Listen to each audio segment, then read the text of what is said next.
ان اللہ یامر بالعدل، بے شک اللہ حکم دیتا ہے عدل و انصاف کرنے کا۔ سلطان محمود غزنوی رحمت اللہ علیہ دربار میں بیٹھے، عدالت چل رہی ہے۔ ایک آدمی دور سے آواز دیتا ہے، اے سلطان زمانہ، قیامت کا دن آنے والا ہے، تیرا گریبان ہوگا اور میرا ہاتھ، میں ظالم کے ظلم سے چور چور ہوں، تجھ تک پہنچ نہیں سکتا۔ جب عدالت ختم ہوئی سلطان نے اسے بلایا، فرمایا جو معاملہ ہے ابھی کر لو، آخرت بہت بڑی چیز ہے، وہاں مت تنگ کرو۔ اس نے کہا کہ ایک آپ کی سلطنت کا مؤثر آدمی میرے ہاں عادی ہو چکا ہے، وہ رات کو آ کے مجھے باندھ لیتا ہے یا گھر سے باہر نکال دیتا ہے اور میری بیوی کے ساتھ زنا کرتا ہے۔ میں نے آپ کے تمام وزراء، قاضی اور سب کو کہہ دیا، لیکن وہ بہت طاقتور ہے، کوئی اس پہ ہاتھ نہیں ڈال سکتا۔ تو سلطان نے کہا کہ اب کہ وہ آئے تو آپ سیدھا میرے پاس آئے، اور تمام چوکدار اور عملے سے تعارف کرایا کہ یہ جس وقت آئے گا سیدھا میرے پاس آئے گا، اس کو کوئی نہیں روکے۔ لیکن اس شخص کو علیحدگی میں کہا کہ بہت ممکن ہے کہ ایسی گھڑی میں یہ لوگ آپ کو نہ آنے دے، تو یہ جو میرا مکان ہے اس کا یہ کونا جو ہے اس کو پتھر مارو رات، میں باہر آؤں گا اور میں سمجھ لوں گا کہ آپ آئے، کیونکہ اسے اور کوئی اجازت نہیں یہاں پتھر مارنے کی۔ وہ شخص چلا گیا۔ چند دن جب گزر گئے، وہ واقعہ پیش آیا۔ یہ بھاگتا ہوا حرم سرا آیا سلطان کے، تو بادشاہ کے اہلکاروں نے کہا کہ کچھ بھی ہو یہ وقت ماں بدولت کے آرام کرنے کا ہے، اس وقت ہم نہیں بلا سکتے۔ تو اس نے تنگ آ کر کے وہ مکان پر دستک دی، پتھر مارا ہے دیوار پر۔ کیا دیکھتے کہ سلطان ہاتھ میں تلوار لے کے سیدھا باہر آیا اور اس کو کہا پیچھے گھوڑے پہ جلدی بیٹھ، اور اس کو کہا بس مجھے راستہ سمجھاؤ، اور پورے چٹک کے ساتھ گھوڑے کو پہنچایا ہوا۔ گھوڑا نیچے باندھ کر کے فوراً اتر گیا اور اس کو کہا کہ آگے چلو جگہ بتاؤ۔ وہ جیسے ہی اندر داخل ہوا، وہ کمبخت اس فعل خبیث میں لگا ہوا تھا، تو اس نے جاتے ہی اس کو کہا کہ بتی بجھاؤ۔ جو دیا جل رہا تھا کہ بجھاؤ جلدی، اس نے بجھایا تو اس نے تلوار سے اس کا سر مار کے دوسری طرف پھینک دیا، اور پھر اس کو کہا کہ ایک گلاس پانی تو پلاؤ، اور اس کو مبارکباد دی کہ آپ کا دشمن ہمیشہ کے لیے ختم ہو گیا۔ تو اس نے کہا بادشاہ سلامت، یہ بات سمجھ نہیں آئی کہ آپ نے آتے ہی کہا کہ دیا گل کر لو، یہ کیوں؟ سلطان نے کہا یہ میرا سگا مان جائے، تاکہ بہن کا چہرہ سامنے آ کر مجھے عدل سے نہ روکے، اس کو دیکھ نہ لوں میں۔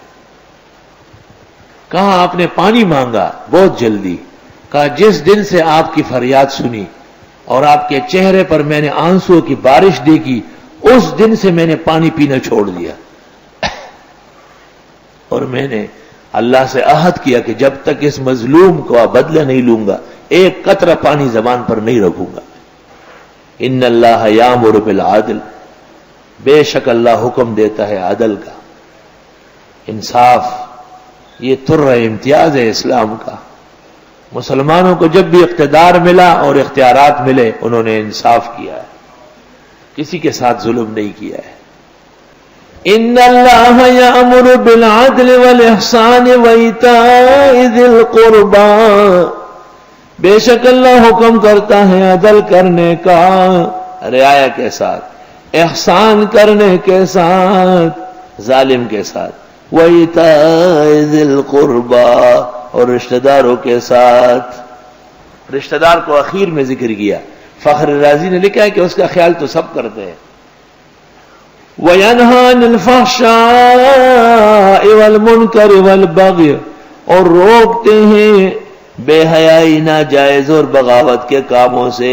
یعظکم لعلکم تذکرون، تمہیں نصیحت کرتے ہیں تاکہ تم نصیحت لو۔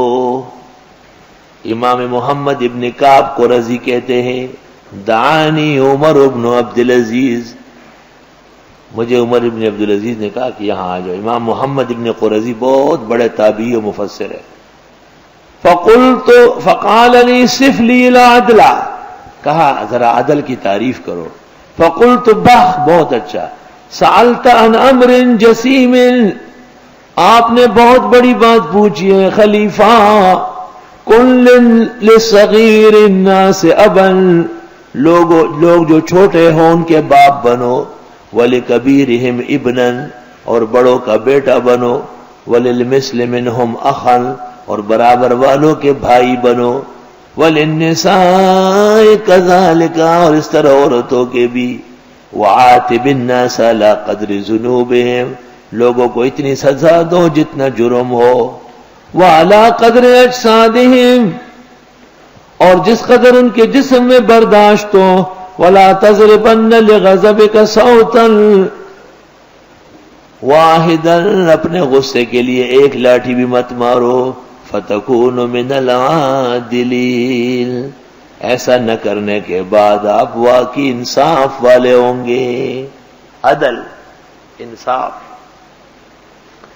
ان اللہ یامر بالعدل، بے شک اللہ حکم دیتے ہیں انصاف کرنے کا. حضرت عمر رضی اللہ عنہ ممبر پر خطبہ دے رہے. ایک شخص نے کہا غنیمت میں سے سب کو چادر ایک ملی، آپ نے دو کیسے اوڑی؟ فرمایا مجھے میرے بیٹے ابن عمر نے اپنی چادر دی کیونکہ جمعہ کے لیے دوسری چادر نہیں دی. ان اللہ یامر بالعدل. حضرت عثمان سے کہا گیا کہ آپ پر اعتراض ہے کہ آپ نے خاندان کو جائیداد دے دی.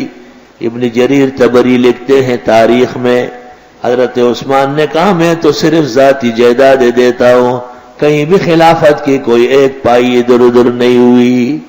ان اللہ یامر بالعدل. حضرت علی نے ایک آدمی کو پچاڑا، مشکل سے گرا کر مارنے لگا. اس نے نیچے سے تھوک لیا علی کے چہرے پر. حضرت علی اٹھ کھڑے ہوئے، وہ حیران رہ گیا. فرمایا میں مار رہا تھا اللہ کے لیے، اب جو ماروں گا اپنے لیے. بے شک اللہ حکم دیتا ہے عدل کا اور احسان کرنے کا. لوگوں کے ساتھ احسان بھی تو چاہیے. ایک آدمی کو مدد کی ضرورت ہے، ہمارا کچھ نہیں لگتا، آپ آگے بڑھ رہے تو احسان کر رہے ہیں. وَإِيتَاءِ ذِي الْقُرْبَىٰ، اور دیتے رہو رشتہ داروں کو. رشتہ دار تو بس لینے کے خواہش مند نے، دیتے رہو. اللہ کو ان کا مزاج کیسے معلوم ہے؟ سب عدل کرو، احسان کرو، رشتہ داروں کو دیتے رہو. لیکن ورمنڈا سیدھنے اور کو ورمنڈا نہیں بدی تو جوڑ دی امنگ تنرا کا امنگ تنرا کا. اقارب یعنی اقارب ماران لڑمانا، ماران لڑمانا نخلو تو ڈکو دخور. وَإِيتَاءِ ذِي الْقُرْبَىٰ، پل شکل تنگوری، پل مخ تنگوری، عمل تنگوری. امنگ تسرا کئی نہ، امنگ تسرا کئی نہ. وَإِيتَاءِ ذِي الْقُرْبَىٰ، اقرابت داروں کی سوزن اور منڈا. بس چدی خوری اس کی نو ډیر خوشحال دی، ډیر خماما دی، ډیر خچاچا دی، ډیر خطر میں دی، ډیر خنی کې دی. خو چې سیزونه کم شو نو مار به چجو کی، لړم به ډانګ روچت کی. او که د مارو لړم نه ځان خلاصې نو دی کی سیزونه اور منډا. سم خبره ده. من از بیگانگا ہرگز نہ نالوں کہ بامن ہرچ کردن آشنا کر. ځکه پښتانه وایي د خپلو نه پردیخي پردو نه پردیخي. دی خو به دې خوري چیچي به دی تپوس بني چې تاسو کړي خپل هغه به جنډه جنډه کوي. مونږ خدمت وکړو، مونږ دا وکړو، تا ډېره اوښه خسي کا څه دې وکړ، ته شغلاګانې غولتئ. خدای ته داسې پته ده چې دا شیطانان خو سمیږي نه بغیر دی نه اور منډه پکې سوزونه. وَإِيتَاءِ ذِي الْقُرْبَىٰ، رشتہ داروں کو دیتے رہو. توبہ. اور یہ دنیا کا سب سے کڑوا گونڈ ہے، کیونکہ آپ کو تو ہدایت یہ ہے، آپ تو عالم ہیں، آپ کو تو کرنا پڑے گا، لیکن وہ تو کچھ اور معاملہ کریں گے آپ کے ساتھ.